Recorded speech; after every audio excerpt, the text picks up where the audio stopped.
நம்ம சாப்பிடுற ஒயிட் ரைஸ்ல இவ்வளவு ஆபத்து இருக்கா? இத தெரியாம இத்தனை வருஷம் நம்ம இத சாப்பிடுறோமா? இதெல்லாம் இந்த வீடியோல நம்ம டீடைலா பார்ப்போம். நான் உங்க Pragadeesh. Welcome to weight talk. நம்ம யார் வம்புக்கும் போறது இல்ல, யார் வம்புக்கும் போறது இல்ல. நம்ம உண்டு, நம்ம ஜோலி உண்டு போயிடலாம். நம்ம சாப்பிடுற இந்த ரைஸ்ல நிறைய நல்ல விஷயங்களும் இருக்கு, நிறைய கெட்ட விஷயங்களும் இருக்கு.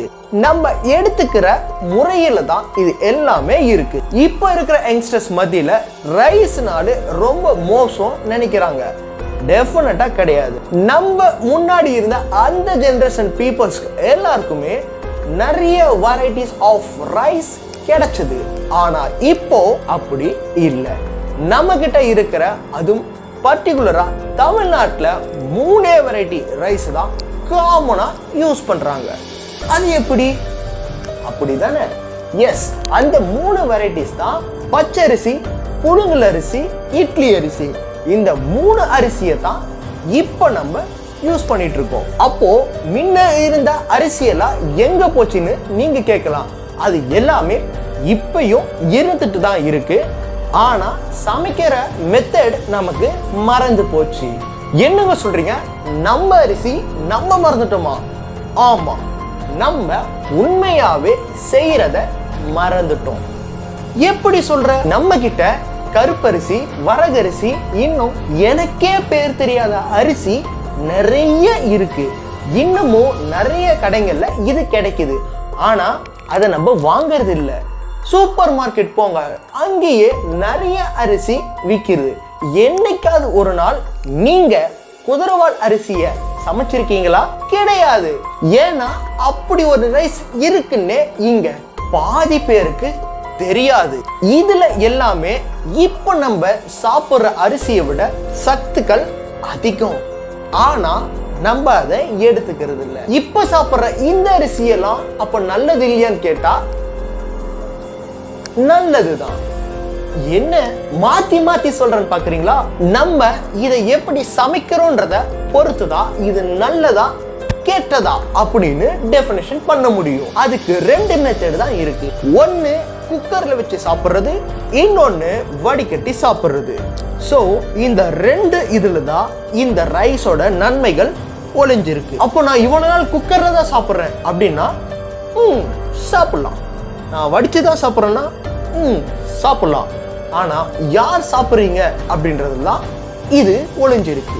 அப்படி இந்த வடிச்சு சாப்பிடுற இந்த அரிசியால என்ன நல்லதுன்னா, அந்த அரிசியில ஸ்டார்ச் கண்டென்ட்னு ஒண்ணு இருக்கும். நீங்க வடிச்சு சாப்பிடுற அப்போ இத வெளியே எடுத்துருவீங்க.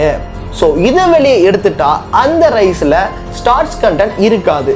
உடல் பருமன், அதாவது ஒபிசிட்டியா இருக்கிறவங்க, சுகர் பேஷண்ட்ஸ் இத எடுத்துக்கலாம். இதனால ஏதாவது ப்ராப்ளம் இங்க மீட் ஆகுமான்னு பார்த்தா டெஃபினட்டா நாட்.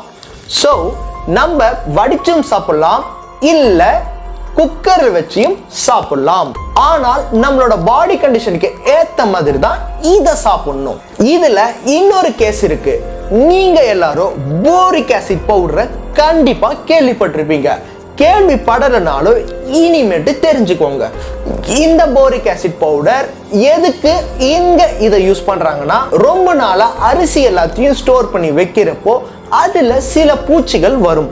அதை அவாய்ட் பண்றதுக்காக சில கம்பெனிஸ் இந்த பவுடரை உள்ள செலுத்துறாங்க. இதனால பூச்சிகள் வராம இருக்கும். இந்த போரிக் ஆசிட் பவுடர் நம்ம உடம்புல போய் என்னென்ன செய்யும்னா, நமக்கு வாமிட், டயரியா போன்ற பல ப்ராப்ளம்ஸ் இது நமக்கு எடுத்துட்டு வரும். சில நேரத்துல இது நம்மளே கொன்னுடும். அந்த அளவுக்கு இதுக்கு பவர்ஃபுல். இத நம்ம கவர்மெண்ட் பேன் பண்ணியிருக்கு. அதையும் மீறி சில கம்பெனிஸ் இத லாப நோக்கத்துக்காக பண்ணிட்டு இருக்காங்க. இப்போ இந்த ஸ்டேட்ல நினைச்சு பாருங்க, ஒருவேளை இதை நம்ம வடிச்சு சாப்பிட்றப்போ அந்த ஹீட்னால இந்த கெமிக்கல்ஸ் எல்லாமே அந்த வாட்டர்ல டிசால்வ் ஆகி நம்ம வெளியே தனியா எடுத்துருவோம். அதுவே குக்கர்னா அது கண்டிப்பா உள்ளே தான் இருக்கும். என்னடா சொல்ற? கொஞ்ச நேரத்துக்கு முன்னாடி தான் சொன்னேன் குக்கர்ல வச்சது சேஃப் அப்படின்ட்டு. இப்போ என்னடானா திருப்பியும் அன்சேஃப்னு சொல்றேன். இதுல நம்ம ஒரே ஒரு விஷயத்த நோட் பண்ணணும். அதுதான் நம்ம அந்த குக்கர்ல வைக்கிறதுக்கு முன்னாடி இருக்கிற ஒரு ப்ராசஸ். அதுதான் அரிசியை கழுவுறது. நல்லா கழுவணும்னா கண்டிப்பா அந்த ரெசிடியூஸ் வாட்டர்ல டிசால்வ் ஆகி காணாம போயிடும். ஆனா நம்ம அதை கழுவாம இருக்கிற அந்த நேரத்துல தான் இது நமக்குள்ள இப்படி ஒரு ப்ராசஸ எடுத்துட்டு வரும். சோ இந்த ப்ராசஸ் மட்டும் தான் நம்ம கழுவி சாப்பிடணுமானா கிடையாது. நம்ம வடிச்சு சாப்பிட்றதுலயும் கண்டிப்பா கழுவி தான் சாப்பிடணும். அப்படி நீங்க கழுவுனீங்கன்னா உங்களுக்கு கடைசியா கிடைக்கிற அந்த கஞ்சி தண்ணி ரொம்பவே இம்பார்ட்டன்டானது. என்னடா சொல்ற, அதுதான் வேஸ்ட் அப்படின்னு சொன்னீங்க. எஸ், இப்பயும் சொல்றேன், அது kind of a waste.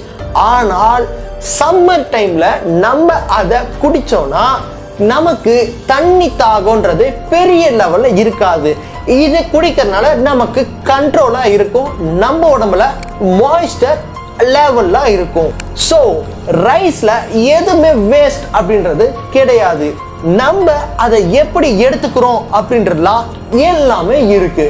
So நீங்க ரைஸ் சாப்பிட்றப்போ இல்ல எந்த ஃபுட் ப்ராடக்ட் சாப்பிட்றப்பையும் கண்ட்ரோலா சாப்பிடுங்க, கரெக்டா சாப்பிடுங்க. இந்த மாதிரி ஃபுட்டை பத்தி இன்ஃபர்மேஷன்ஸ் உங்களுக்கு வேணும்னா நீங்க பண்ண வேண்டியதெல்லாம் கீழே இருக்கிற சப்ஸ்கிரைப் பட்டனை பிரஸ் பண்ணிட்டு பக்கத்துல இருக்கிற பெல் ஐகானையும் பிரஸ் பண்ணிடுங்க. இத மறக்காம உங்க ஃப்ரெண்ட்ஸ் அண்ட் ஃபேமிலிக்கு ஷேர் பண்ணுங்க. இதே மாதிரி இன்னொரு ஃபுட் கண்டென்ட்டோட உங்களை மீட் பண்றோம். அது வரைக்கும் உங்களிடமிருந்து விடை பெறுவது உங்கள் பிரகதீஷ். நம்ம யார் வம்புக்கும் போறது இல்ல, யார் தும்புக்கும் போறது இல்ல. நம்ம உண்டு, நம்ம சோழி உண்டு போயிடுறோம்.